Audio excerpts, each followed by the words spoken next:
Hello, everyone, and welcome to the program Stock Sports here on Global Television. I am Samuel Odi. Many thanks for joining on today's edition of the program. Yesterday, we saw actions in Serie A, and also we saw a little bit of the English Championship where Brentford were able to be victorious by scoring 5 goals to 0. In Serie A, we saw Napoli winning, edging over Leeds 1-0. That had been a that had been able to keep them on the top of the Serie A medal, I would say, standings that is stable for the 2025-2026 season. And then later today, we'll be seeing lots of action in the English Championship, as well as Wolves will be taking on Chelsea. Manchester City also will be playing away from home. Chelsea will be playing away from home, and Arsenal will be playing right at home against Brighton. So we'll bring you major talks, highlights, and we'll digging deep in today's analysis around those games that will be coming up later on in the day. And again, a couple of teams have qualified for the final on the 17 stage, for the final stage of the under 17 semi-finals, currently ongoing in Morocco. Italy defeated Nigerian Flying Flamingos 4 goals to 0 yesterday. Sadly, that was the end of the road for the young ladies. Moving on, the Super Falcons yesterday played 1-1 draw with Benin Republic in Abeokuta, Ogun State, but that did not stop them from getting a ticket, a well-needed ticket to the African Cup of All Nations WAFCON 2026. So they have qualified and they are set to continue their run, hopefully getting the 11th WAFCON Championship. And then moving on in the NBA, we saw lots of actions. The Golden State Warriors having a back-to-back win. They had a win against Memphis Grizzlies on Monday. On Monday night in the US, on early hours of Tuesday here in the part of this country, Nigeria. And then also, they also defeated LA Clippers in the early hours of this morning. Milwaukee Bucks defeated the New York Knicks early hours of this morning still. And also, defending champions, OKC Thunders defeated Sacramento Kings still early hours of this morning. So we'll bring you all of those highlights and also something more interesting now as we start from the home front. Reps set to probe NFF over FIFA grants.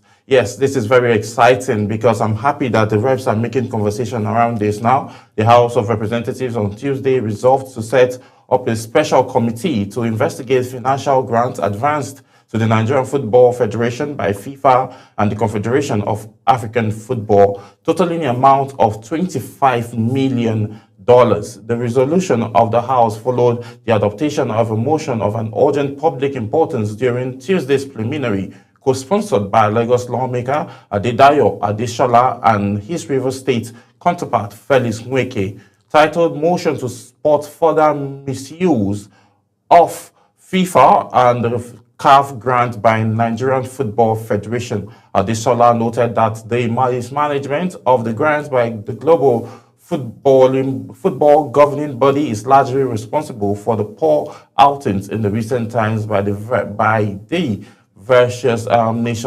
various national team. Only recently, former Super Eagles captain Sunday Oliseh accused the NFF of stifling the growth of football in Nigeria through the misappropriation of grants from FIFA and CAF, citing that the questionable handling of $1 million the NFF got from FIFA to prepare the Super Eagles for the 2002 World Cup. And then nothing was said about that between 2015 and 2025. NFF allegedly received development funds in excess of $25 million from FIFA and CAF. Speaking on the substance of the motion, the Lagos lawmaker noted that in December 2016, FIFA sent an audit query over the mishandling of $1.1 million development grant to the NFF and reported that 802,000 US dollars lacked proper documentation, and prompting then the sports minister Solomon Dalu to order an independent audit and ask the NFF to account for the receipts and the disbursement of all of this money. That means from the previous time, this has been something that has been ongoing. That means from the $1.1 million I was given, That was in 2016. Only 200, okay, only $200,000 was really accounted for, and 802,000 was not properly accounted for. This was in 2026. Now, there are lots of images that we see from. The most interesting thing is the pictures that actually brought about these queries by the reps is about the stadium that was built in KB, and NFF got the picture and then decided to put it on their X page, and that spurred a whole lot of reactions all over social media. And again, that again has prompted the reps, that's the House of Representatives, to call for an internal audit, set up a committee, because looking at this now, this stadium on your screen now was a stadium that an individual named Patoranking built, in Lagos. And when being asked, Patoranking said he didn't spend up to $1.2 million to spend this. Looking at how, standardized as a mini stadium it is. And again, moving on, we saw lots of other stadiums that are like in this same shape. But now this is what was built by the NFF from the money that was given to them by FIFA to build a stadium. Now, this is what the NFF said they built for $1.2 million. I'm just wondering how. And then if you can see, Kenya also received the same amount to build a stadium for themselves. You can see the difference. The one up is building KB, the one down is Kenya. So we don't understand what is really happening and all. These are all very, very disturbing images. And then we hope that the House of Senate, the House of Representatives will be able to probe these guys, and not just this current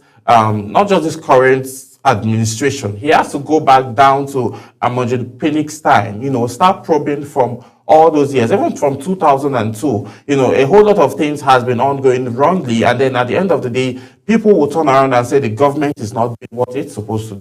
Now, government, this is time to actually, prove that, yes, you're monitoring and watching everything. Sponsorships and resources comes from CAF, FIFA, international bodies, running into billions and trillions of naira, but still some persons will sit in the comfort of their office and just be siphoning money and not provide the actual development that is needed for youth to participate in sporting activities. Dreams are just being killed, because of the lack of infrastructural development and misappropriation of funds. So we're just hoping to see that the House of Representatives will be able to probe the NFF properly for all of the alleged mismanagement of funds that we've been seeing. Individuals will come and build something. Private organizations will come and build something, that is up to a standard, despite being synthetic. And then look at what the NFF is saying they built for $1.2 million. This is just so disheartening and shameful. I don't even know how they kept a straight face to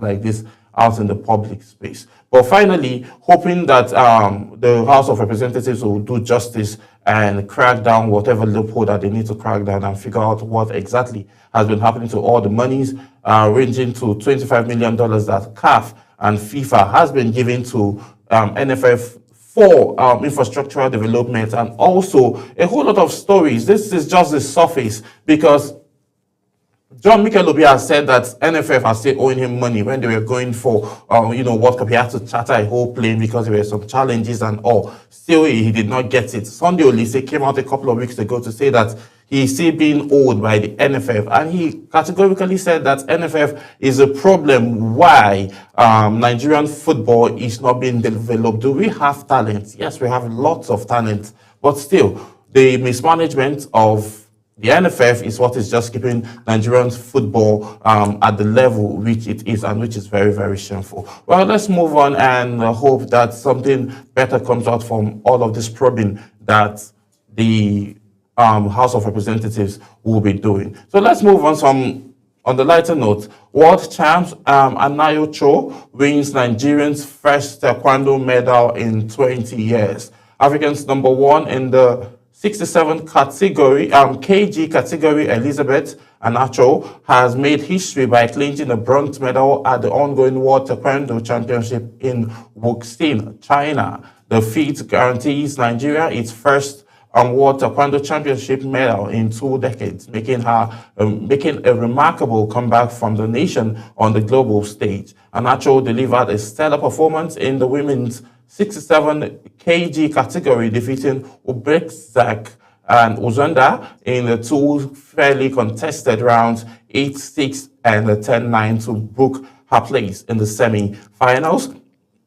This achievement comes at a time of renewed optimism within the Nigerian sport ecosystem following the successful election of new sport federation leaders, including the new president of the Nigerian Taekwondo Federation, Tayo Bukola. Speaking on the achievement, the Director General of the National Sports Commission, Bukola Olapade, commended Anacho for her resilience and excellence in describing the victory as a powerful statement of Nigerians' resurgence in global sports. Congratulations to her on that outing and on that feat, and then we hope to see more medals. History has been made, history has been broken, and another one has been made. We will see how all of these will pan out in the next outing that she will be having. And then moving on now, let's talk football quickly. WAFCON, Nigeria edged Benin Republic 3-1 in aggregate to steal qualification. The Super Falcons will defend their continental title next year at the WAFCON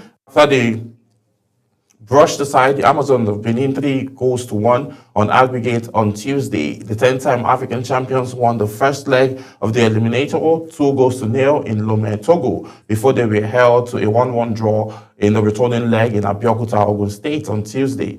The Park's MKO Abiola Stadium in Abeokuta saw Alain Prumta score her first ever Super Falcons goal. She got past the Benin defense to head home a superb Esther Okoronkwo delivery in the 12th minute. However, Benin Republic drew level in the 80th minute, just about time Captain Rasheedat Ajibade failed to put away a big chance. It was a hard-fought draw as Benin paraded as many as 10 foreign probes were not intimidated by the pedigree of home team and have as much as they got. So congratulations to the Super Falcons. They are up and they are set to advance to go defeat, or I would say to go defend their title that they just won this year. So it's going to be a whole lot. Will they be on the journey to winning the 11th consecutive championship? I think they will, because looking at the current squad now,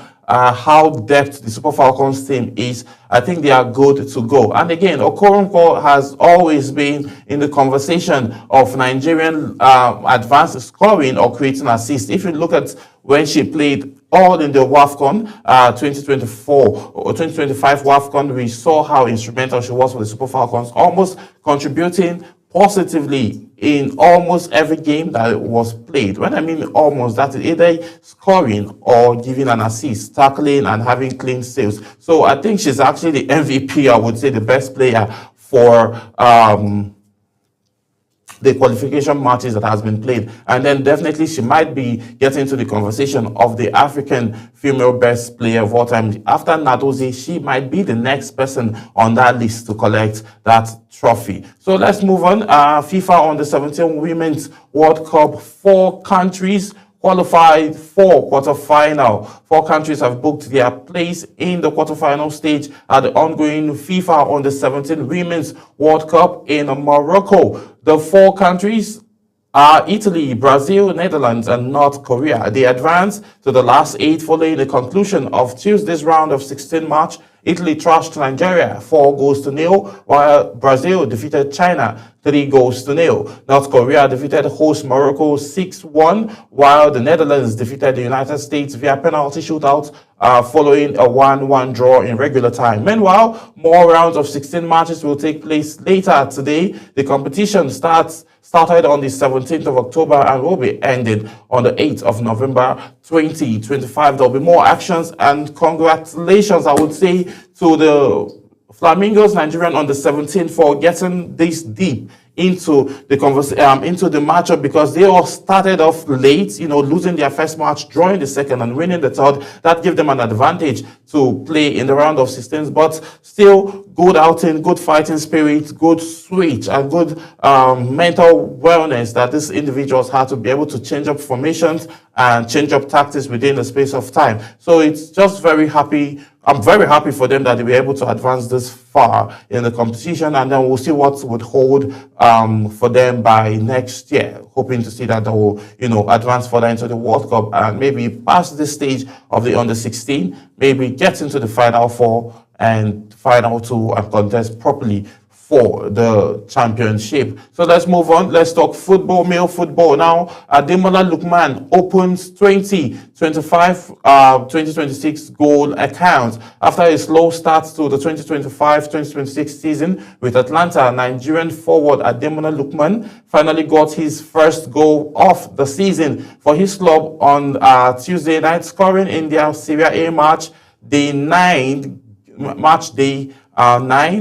games at home, match day 9, and the 9 games at home street against AC Milan. Lookman scored in the 35th minute of the game to level the scoring after Italian midfielder Samuel Ricci had opened scoring for the visitors in the 4th minute. The Nigerian unleashed a magnificent shot into the top of the net after being put through by Mario Pasquale. It was the Nigerian 7th game of the season in all competition for Atlanta this season. The reigning African Player of the Year has endured a tough start to the season after a fallout with Atlanta's hierarchy over failed transfer concerns. He went on strike in the summer and was thereafter orchestrated by the club after he failed after the failed transfer move to Inter Milan. He was reignited with the team with a 4-minute appearance during their 3-0 win in Torino in September before netting his first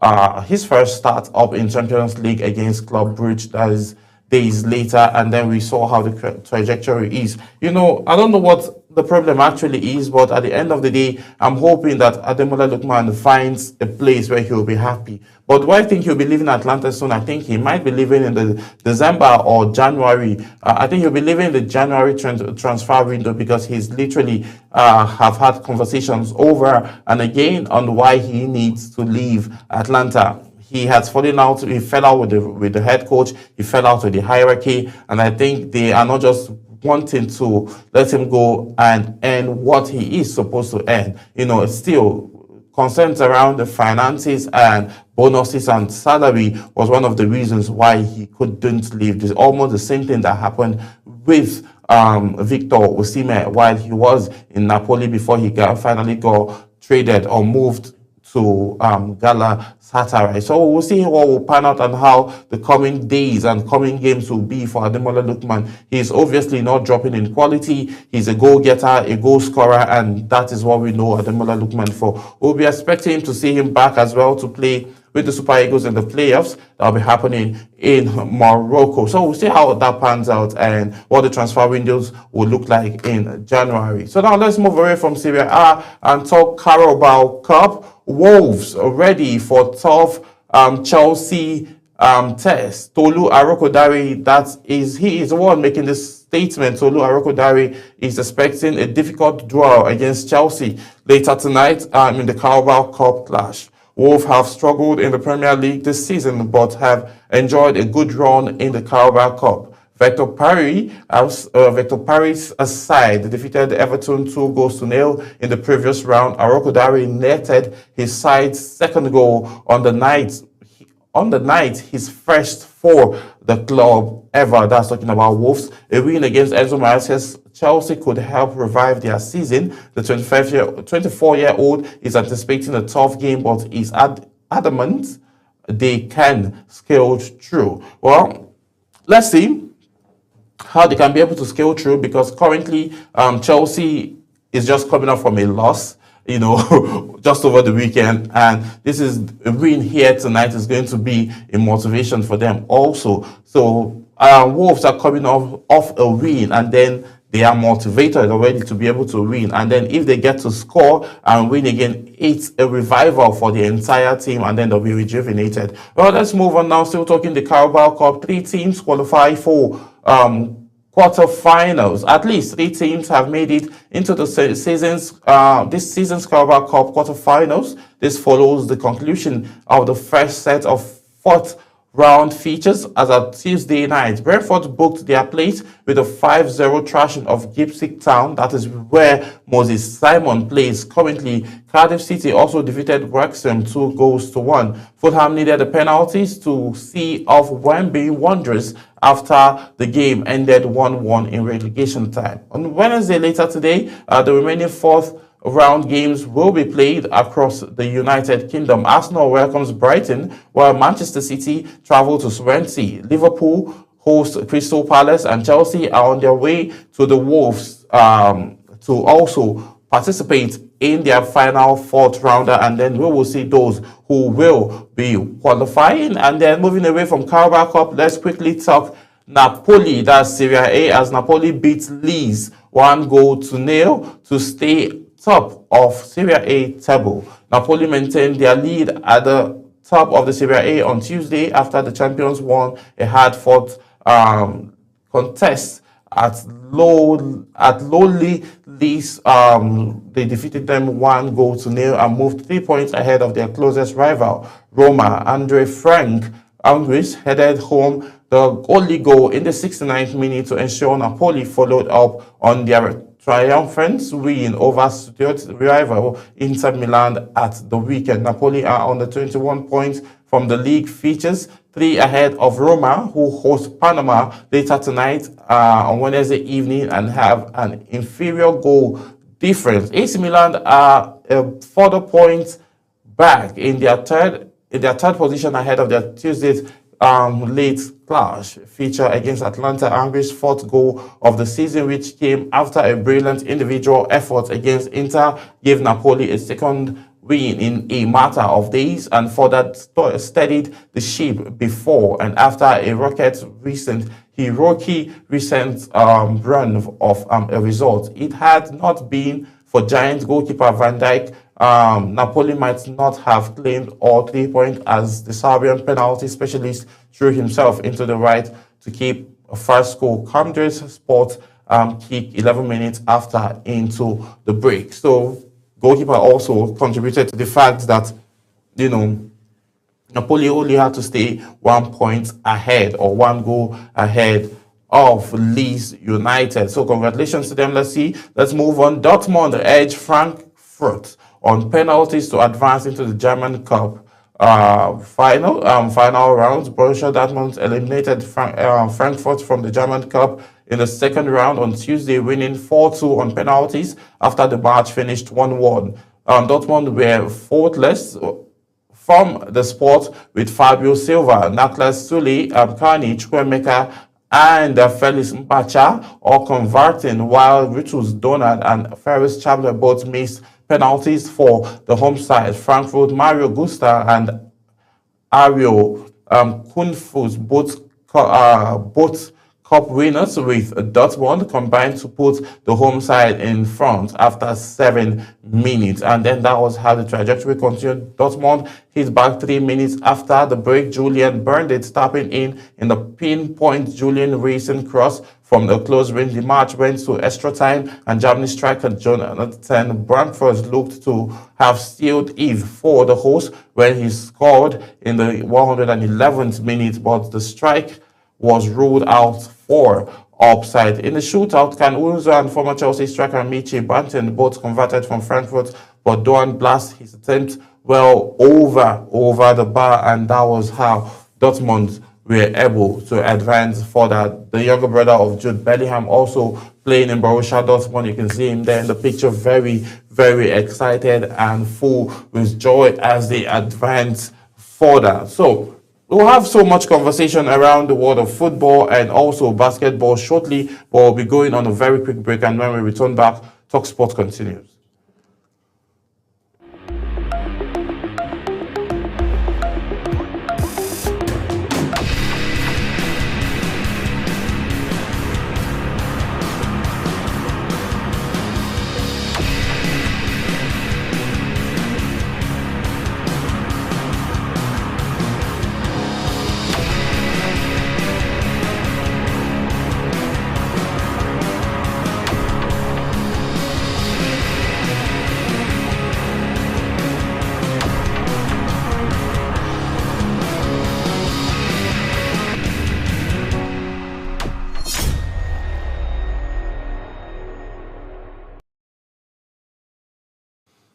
Yes, if you're just joining us, this is Talk Sport, and I am Samuel Odi. Now, let's get right into other conversations away from football. Now, let's talk basketball real quick, as we saw a lot of actions over the early hours of this morning. We saw Golden State Warriors taking on LA Clippers in this is week 2 of the NBA currently, and then we've seen four overtimes with 2 different teams, and also we've seen ankles being broken. We've seen the players making history, becoming the first ever NBA player to score 100 points in his first 3 games, 15 rebounds, and 15 blocks and 40 plus rebounds in his first 3 games. And again, his team has never gone 5 in a row, and he's set to make that happen. That's talking about Wembanyama, and that tells you that this season is going to be much more